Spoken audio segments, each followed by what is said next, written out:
Good morning, students. Myself Anita Kanwar, TGT Science. Children, let us continue with our fourth chapter, Metals and Non-Metals. Children, this is our fourth session. In our first session, we have done physical properties of metals and non-metals. In next session, we have done chemical properties of metals and non-metals. Then we have done displacement reactions. Now in our fourth session, we are doing uses of metals and non-metals. Children, as you are seeing in this periodic table, there are total 118 elements. Among these, 94 occur naturally on Earth.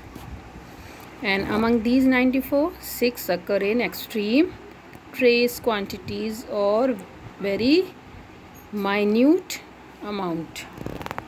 So children, as you are seeing in red color, you can see the metals, and in blue color you can see the non-metals, and in yellow color you can see the metalloids. So children, about 91 of the 118 elements in the periodic table are metals, and the others are non-metals or metalloids. Children, metalloids exhibit the properties of both metals and non-metals. Now children, there are total 17 non-metals in the periodic table. Non-metals are located on the far right side of the periodic table except hydrogen, which is located in the top of left corner. The 17 non-metal elements are hydrogen, helium, carbon, nitrogen, oxygen, fluorine, neon, phosphorus, sulfur, chlorine, argon, selenium, bromine, krypton, iodine, xenon, and radon. So these are 17 non-metals which are present in the periodic table. Now children, here in this chart you can see a number of uses of metals are shown here. So children, let us tabulate the use of metals. So you are very much familiar with iron. Iron is used in making machinery, buildings, car, motorcycle, ships, bridges, etc., as it is very hard metal. Now next is copper. It is used in making electric wires, etc., because it is a very good conductor of electricity. It is also used in making statues. Next is aluminium, which is used in making kitchen utensils. You must have seen utensils made of aluminium. It is also used in making electric wires, etc. Now next is gold. It is used in making jewelry. Next is silver. It is also used in making ornaments or jewelry, as these are costly metals. Now here is also a slide having uses of metals. As we have done in previous slide, gold and silver are used in making jewelry. Copper is used in making electric wires, cooking utensils, statues, etc. Zinc is used as a protective coat for iron. So children, what do we call the process where layer of zinc is deposited on iron to protect it from rusting? What is the process called? It is galvanization. It protects iron objects from getting rusted. Now next is aluminium. It is used for making electric cables, packaging in the form of aluminium foil. As it is a malleable metal, it can be beaten into thin sheets used for packaging of food items. Now metals like iron and steel, as we have already done, they are widely used in building and home constructions.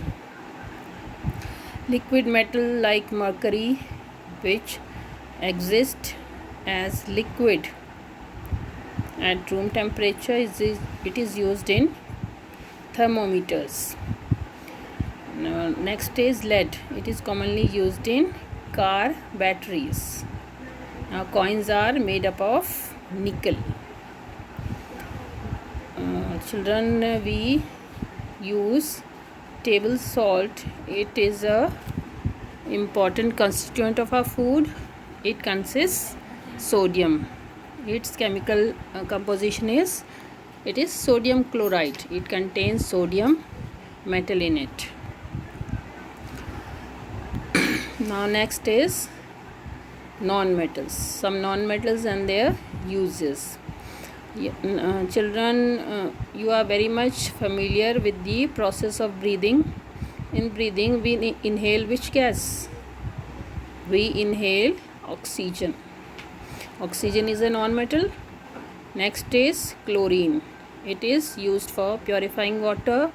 It is used in the form of tablets or powder, which is used to purify water or kill germs present in water. Next is phosphorus, which is used in firecrackers. Non-metals like nitrogen is used in fertilizers. Children, you must have heard the name of NPK fertilizers. So N stands for nitrogen, P for phosphorus, and K for potassium. So graphite is used as a good conductor of electricity. Now next is potassium. It is also used in fertilizers to enhance fertility of soil.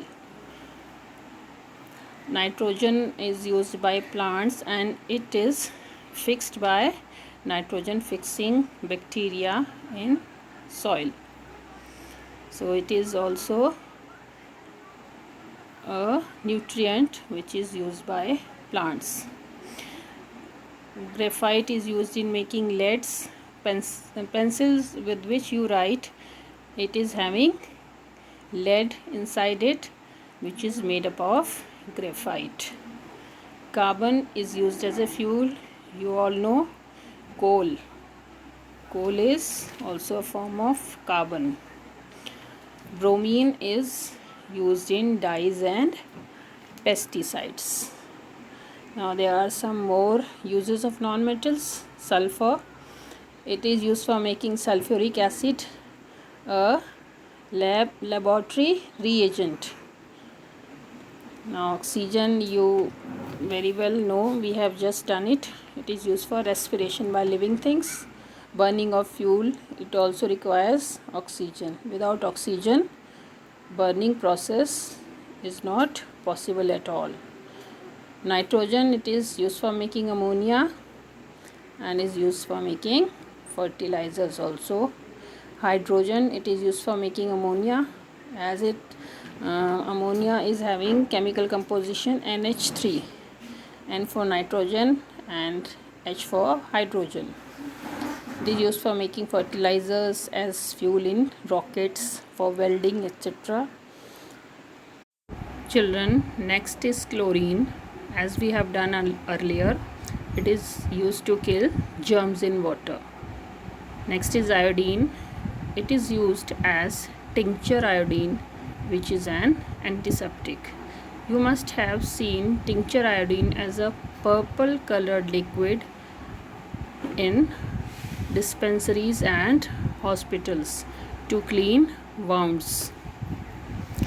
Apart from these, a number of metals and non-metals are a part of living organisms also. Children, iron is found in RBCs. At 70% of iron is present in RBCs in the form of hemoglobin. Hemoglobin is a red colored pigment which is very essential to carry oxygen in our body. Apart from these, a number of metals and non-metals are also present in plants and animals. So children, that's all for today. Thank you. Have a nice day.